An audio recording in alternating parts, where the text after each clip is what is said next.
प्रणाम सबके। कैसन बनी जा आप सब और आप सब जुड़ जाइए अपना भाई से। कहे से कि आज सुबह सुबह लाइव था इतना आदमी सुबह ना आवेले, लेकिन आप सब खाती और अपना भोजपुरी खाती लाइव बनी, अपना भोजपुरी भाषा खाती।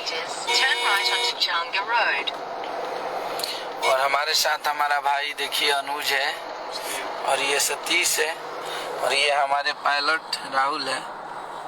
हाय, हाँ, गुड मॉर्निंग सब लोगों को। आज हमनी के रात भर शूटिंग कैला आदमी, और यही में एगो सूचना प्राप्त भइल कि हमार भाई और भोजपुरी के बहुत बढ़िया राइटर पीके आर्यन के स्वास्थ्य के बारे में पता चलल, जो कि आप सबके बीच में हम पोस्ट भी कैले रहनी है। और ये हमनी के भोजपुरी खातिर बहुत बड़ा विडंबना भी बा।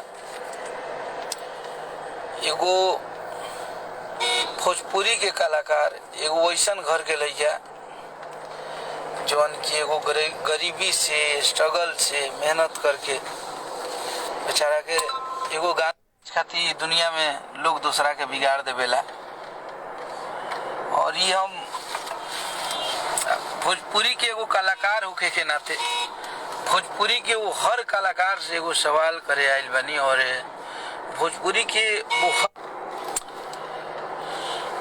आप सब नेट थोड़ा सा फ्लक्चुएट करता,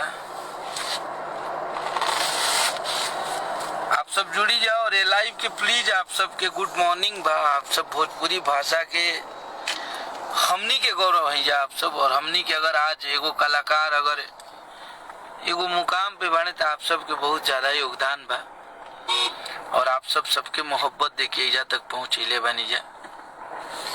एगो हमार भाई रहा, और आप सब महादेव से, माता रानी से ये कामना करी जा कि हमारा भाई जल्द स्वस्थ होकर हम लोग के बीच में आए। और आते हैं एक बात कलाकार पे, इस दुनिया का अगर हम लोग चुप रहेंगे तो इस दुनिया का सबसे अगर कमजोर इंसान किसी को माना जाएगा तो एक कलाकार को माना जाएगा।